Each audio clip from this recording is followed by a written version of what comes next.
Hormones की क्रियाविधि में प्रोटीन या पेप्टाइड और अमीनो एसिड से विद्युत हार्मोन्स की क्रियाविधि एक समान होती है। इन दोनों के एक साथ पढ़ेंगे और स्टीरॉयड हार्मोन्स और आयोडो हार्मोन्स की क्रियाविधि एक समान होती है, उनको एक साथ पढ़ेंगे। हेलो गाइस, स्वागत है आप सभी का केमिकल कंट्रोल एंड कोऑर्डिनेशन वाले चैप्टर के अंदर। और हाँ गाइज, आज इसका पार्ट नंबर 2 लेकर आए हैं। और गाइज पार्ट नंबर 1 अपलोड हो चुका है गाइज, लिंक नीचे डिस्क्रिप्शन बॉक्स में मिल जाएगा। सो गाइज प्लीज जाके उसे देख लेना पहले। आज तो अपन केमिकल कंट्रोल एंड कोऑर्डिनेशन वाले पार्ट नंबर 2 के अंदर स्टार्ट करने जा रहे हैं, किसको? हार्मोन को। तो देखो गाइज, हार्मोन का अर्थ क्या होता है? To excite. हार्मोन का अर्थ क्या होता है? To excite. गाइज आप सब जानते हो कि जो पुबर्टी एज आती है 12-13 साल की उम्र में, 14-15 साल की उम्र के अंदर, तो गाइज आप सब जानते हो बच्चे क्या क्या करने लग जाते हैं, बहुत ज्यादा एक्साइटमेंट होता है। तो गाइज वो उसका रीजन क्या है उसके पीछे का? गाइज हार्मोन्स ही तो होते हैं, क्योंकि हार्मोन्स निकलने लग जाते हैं। तो हार्मोन का अर्थ क्या होता है गाइज? To excite. हार्मोन का अर्थ क्या होता है गाइज? To excite. अब देखो गाइज, हार्मोन शब्द पता है किसने दिया था?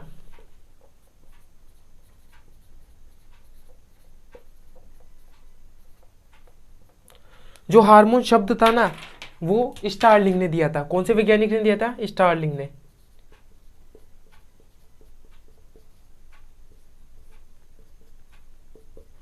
तो हार्मोन शब्द किसने दिया? स्टार्लिंग ने दिया।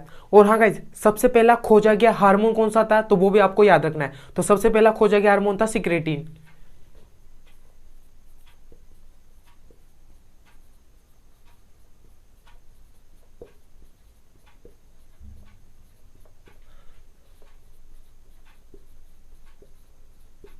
तो वो कौन सा आ जाता है? सिक्रेटिन।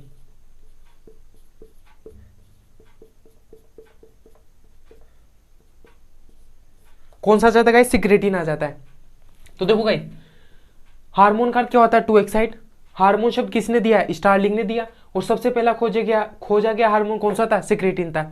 इतनी बात क्लियर? अब देखो गाइस, हार्मोन्स क्या क्या होते हैं? रासायनिक रूप से हार्मोन्स क्या क्या होते हैं, यानी कि केमिकली रूप से रासायनिक कौन कौन से होते हैं? तो देखो गाइस, उनको पढ़ते हैं अपन। तो देखो भाई, ये तो पहला कंप्लीट। अब दूसरा आ जाता क्या? रासायनिक रूप से हार्मोन 4 प्रकार के होते हैं गाइस।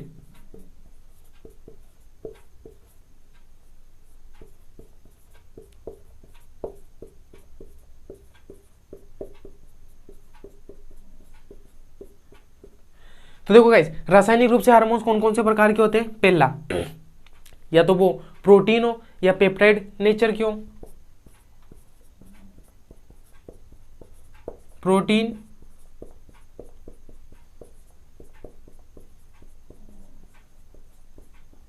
या फिर पेप्टाइड नेचर की हो।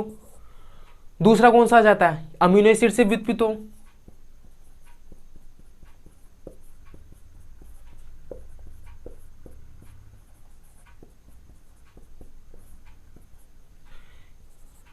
या फिर तीसरा कौन सा आ जाता है? स्टीरॉयड हार्मोन्स हो।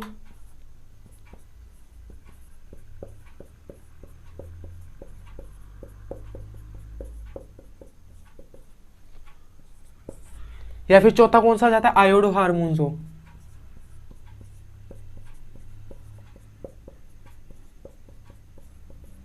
तो देखो गाइज, ये हार्मोन्स को 4 कैटेगरी में बांट दिया रासायनिक रूप से, कि रासायनिक रूप से हार्मोन्स क्या क्या होते हैं। तो 4 कैटेगरी में बांट दिया। कौन कौन सी? पहला प्रोटीन या पेप्टाइड हार्मोन हो, दूसरा अमीनो एसिड से विकसित हो, तीसरा स्टीरॉयड हार्मोन्स हो, और चौथा कौन सा जाता है? आयोडो हार्मोन्स हो। जिसमें से कहा जाए, आप स्टीरॉयड हार्मोन्स को तो जानते हो, जो सेक्स हार्मोन्स होते हैं वो स्टीरॉयड हार्मोन्स की कैटेगरी में आते हैं, उन्हें क्या बोलते हैं? स्टीरॉयड हार्मोन्स बोला जाता है। अब देखो इसमें कौन कौन से आ जाते हैं। पहला, प्रोटीन या पेप्टाइड नेचर के कौन कौन से होते हैं। तो देखो गाइस, प्रोटीन या पेप्टाइड नेचर के कौन कौन से हो जाते हैं? पहली बात तो हाइपोथैलेमस।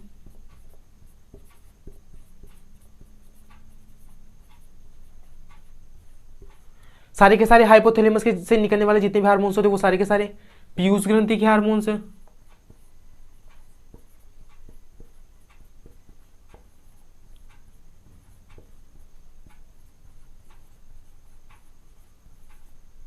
और कौन से? पेंक्रियाज के हार्मोन्स हैं।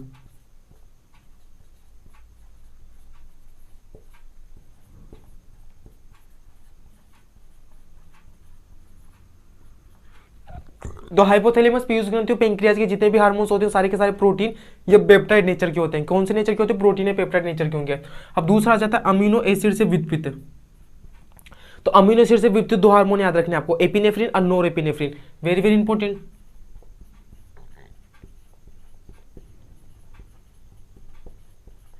और नोर एपिनेफ्रीन।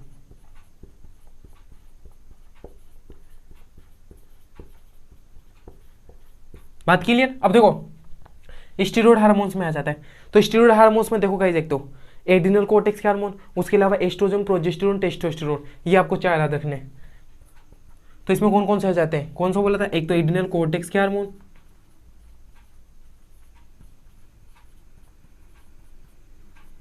एड्रिनल कोर्टेक्स के हार्मोन, एस्ट्रोजन आ जाता है,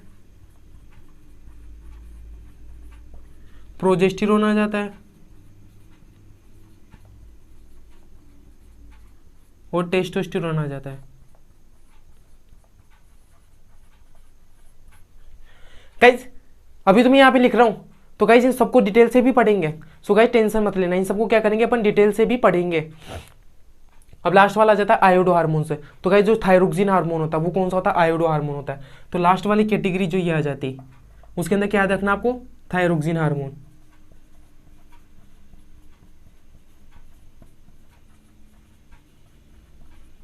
तो ये देखो गाइस, हार्मोन को अपन ने चार कैटेगरी में बांट दिया रासायनिक रूप से। पहला प्रोटीन है पेप्टाइड हार्मोन से, दूसरा कौन सा आ जाता है, दूसरा अमीनो एसिड से विद्युत हार्मोन, तीसरा स्टीरॉयड हार्मोन्स और चौथा आयोडो हार्मोन्स। आयोडो हार्मोन्स में आपको थायरोक्सिन हार्मोन याद रखना एक ही, स्टीरॉयड हार्मोन्स में एड्रिनल कोर्टेक्स के हार्मोन, एस्ट्रोजन, प्रोजेस्टेरोन, टेस्टोस्टेरोन। बात के लिए अमीनो एसिड से विद्युत में दो चीजें याद रखनी है आपको, कौन कौन सी, एक तो आ जाती है एपिनेफ्रीन और कौन सा आ जाती है, नोरेपिनेफ्रीन। और प्रोटीन या पेप्टाइड हार्मोन्स में हाइपोथैलेमस के हार्मोन्स, पीयूष ग्रंथि के हार्मोन्स और जितने भी पेंक्रियाज होते हैं उन सबके हार्मोन्स किसकी कैटेगरी में रख देते हैं आपको, प्रोटीन या पेप्टाइड प्रोटीन या पेप्टाइड की कैटेगरी में रख देते हैं। अब देखो इससे जो नेक्स्ट वीडियो आएगा, इससे आगे आने वाला यानी कि पार्ट नंबर 3 आएगा, उसके अंदर अपन क्या पढ़ेंगे, अपन हार्मोन्स की क्रियाविधि पढ़ेंगे।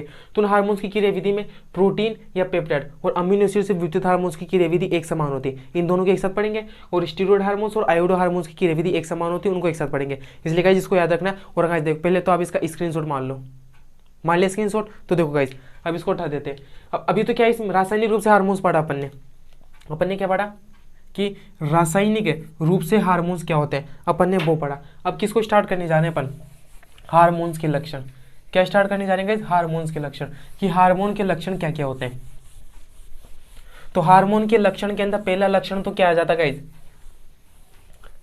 कि ये अपोषक होते हैं। क्या होते हैं, अपोषक होते हैं। तो हार्मोन्स के लक्षण,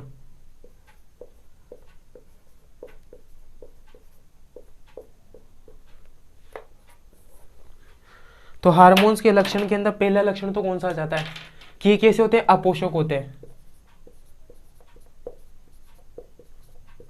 अपोषक अर्थ तो जानते हो ना, नॉन न्यूट्रिएंट्स होते हैं। ठीक, अपोषक होते हैं, नॉन न्यूट्रिएंट्स होते हैं। कैसे हार्मोन से अपन को पोषण तो ना मिलता है, हार्मोन्स तो अपनी बॉडी के लिए आवश्यक होते हैं। तो इसका अर्थ ये तो ना कि इनसे अपन को पोषण मिल रहा है। तो गाइस हार्मोन से पोषण नहीं मिलता है, ये कैसे होते हैं, अपोषक होते हैं, यानी कि नॉन न्यूट्रिएंट्स होते हैं। कैसे होते हैं, नॉन न्यूट्रिएंट्स होते हैं। दूसरी बात कौन सी हो जाती है, रासायनिक सूचक होते हैं, यानी कि केमिकल मैसेंजर्स होते हैं।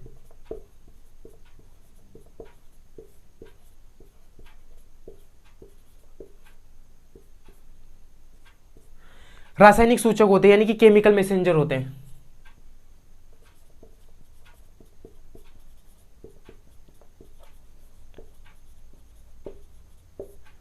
हो ना गाइस, केमिकल मैसेंजर में जानते हो जो सूचना को लेके जाते हैं वो एक कोशिका से दूसरी कोशिका तक लेके जाते हैं, जिस वजह से कैसे होते हैं,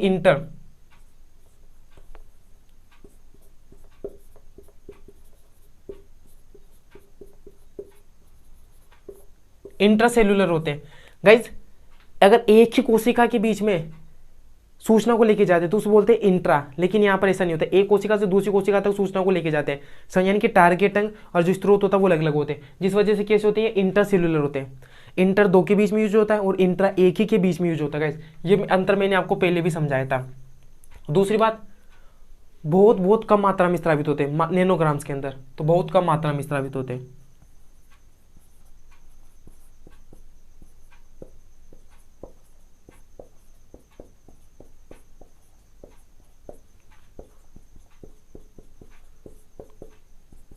बहुत कम मात्रा में स्रावित होते हैं नैनोग्राम्स के अंदर।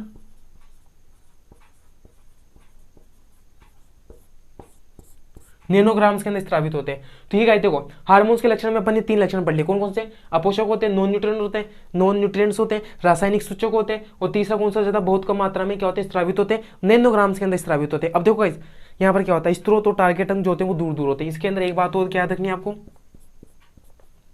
कि हार्मोन्स का जो स्रोत है यानी कि जहां से हार्मोन निकला और जहां पर उसे जाके काम करना है, इनकी जो टारगेट ऑर्गन होता है वो अलग अलग होते हैं। तो स्रोत अंग और टारगेट अंग क्या होते हैं? दूर दूर होते हैं। तो देखो इसमें क्या लिखोगे,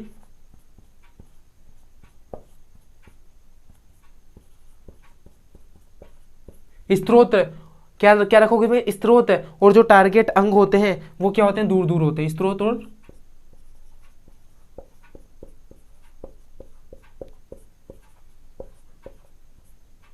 और जो टारगेट अंग होते हैं वो दूर दूर होते हैं। और हाँ गाइस देखो, या तो गाइस इसमें नंबर 4 डाल के लिख लो या कुछ भी कर लो। अब देखो इसमें एक चीज और याद रखनी है आपको कि जो हार्मोन्स होते हैं वो किसके द्वारा स्त्रावित किए जाते हैं? अंतःस्रावी ग्रंथियों के द्वारा। किसके द्वारा? एंडोक्राइन ग्लैंड्स के द्वारा।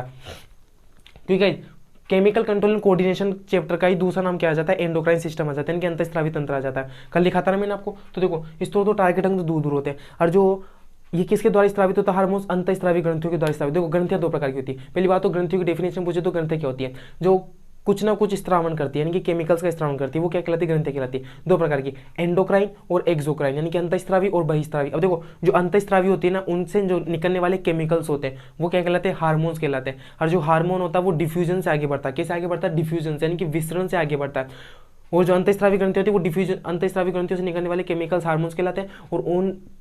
और वो हार्मोन होता है डिफ्यूजन से आगे बढ़ता है, क्योंकि अंतःस्रावी ग्रंथियां जो होती है डक्टलेस होती है, उनके अंदर नलिकाएं नहीं पाई जाती। लेकिन जो एक्सोक्राइन ग्लैंड्स होती है, बहिस्रावी ग्रंथियां होती है, वो डक्टफुल होती है, उनके पास क्या पाई जाती है?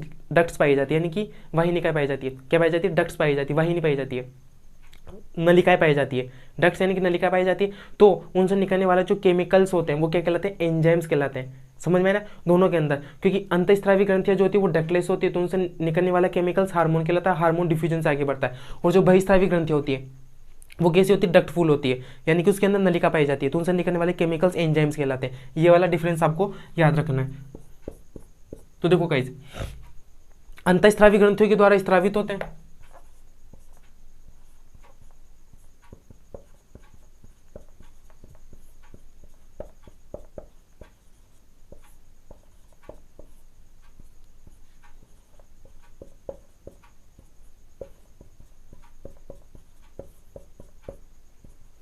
ग्रंथियों के द्वारा स्रावित होता है। वो देखो गाइस, जो अंतःस्रावी ग्रंथि होती है यानी कि एंडोक्राइन,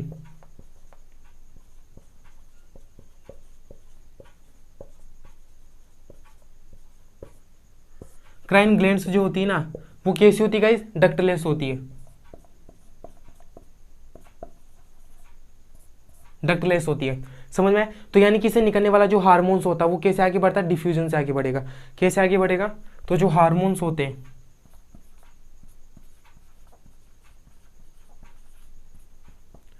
वो डिफ्यूजन से आगे बढ़ेगा।